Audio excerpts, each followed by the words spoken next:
Bonjour tout le monde.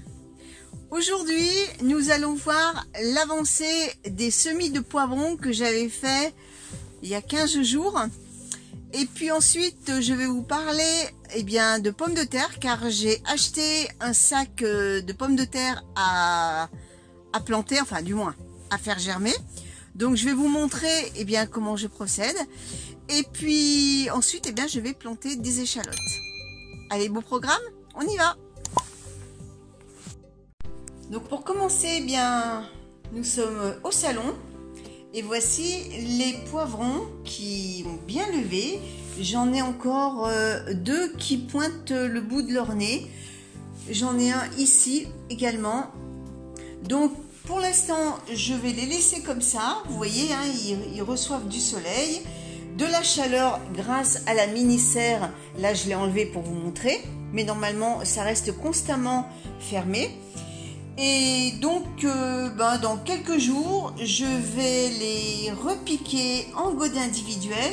Mais ça, je vous le montrerai dans la vidéo de la semaine prochaine. Alors voilà les pommes de terre que j'ai achetées. J'en ai 3 kilos et c'est de la Charlotte. Je vais les stocker dans le cabanon au noir avec un papier journal dessus jusqu'à début mars.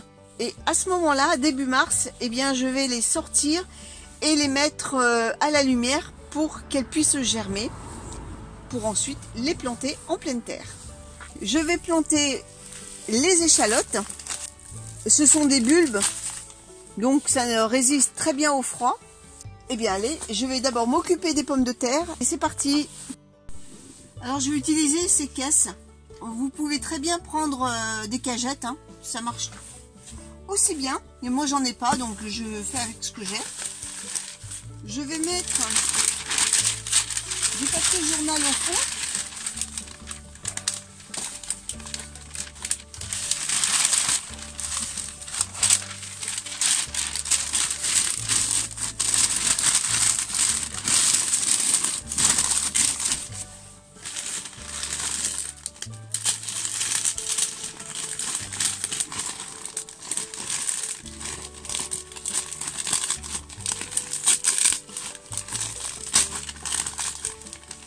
Et je vais entreposer mes pommes de terre.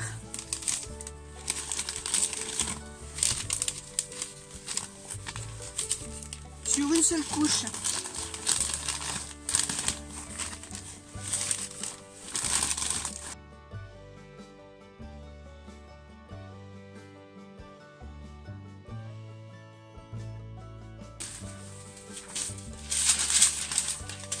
Et je remets jusqu'à sa figure.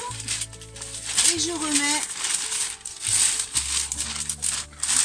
du papier journal par-dessus. Et ça va aller direction cabanon au noir pour justement les empêcher de germer trop vite. Je vais terminer ça et on se retrouve tout de suite après.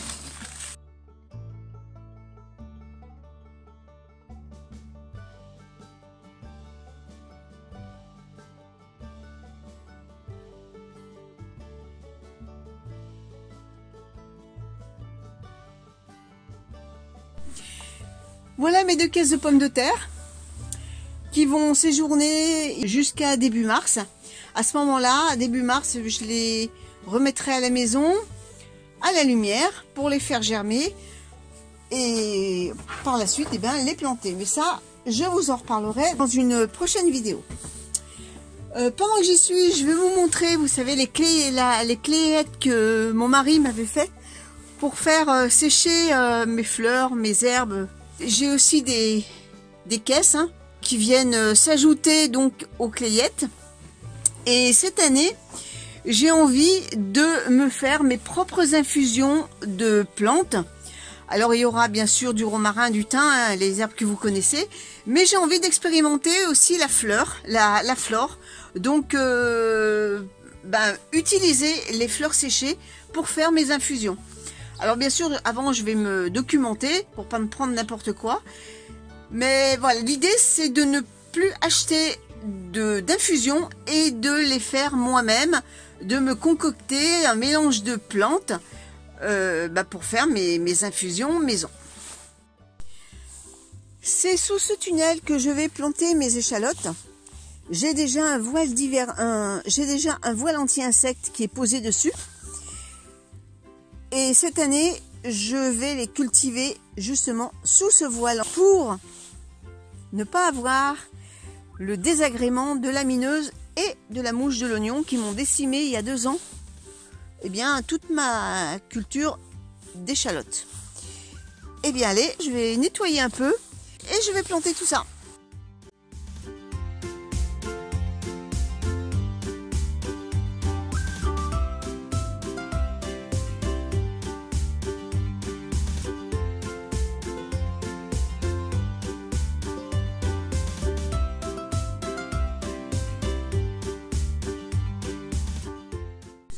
Alors pour planter dans le bon sens, c'est comme pour l'ail. Ça c'est la tige et ça c'est le côté racine. Donc on plante comme ça.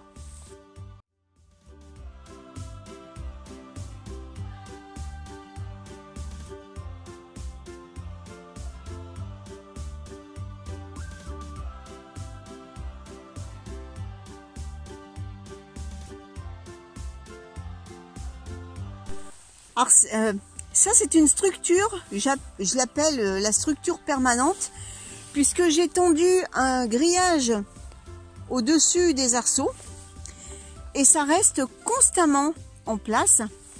Et je peux, suivant la saison et suivant ce que je mets, mettre soit un voile anti-insectes comme ici, ou je peux très bien mettre un plastique pour faire un tunnel pour l'hiver. Ici, l'année dernière, j'avais planté des choux asiatiques et qui avaient particulièrement bien fonctionné. Ils n'ont pas eu d'attaque, ni de punaises, ni de pierrides. Donc, je peux dire que ce truc-là fonctionne bien. Eh bien, je vais vous laisser. J'espère que cette vidéo vous aura plu. Et on se retrouve dimanche prochain pour une autre semaine au jardin. À bientôt tout le monde!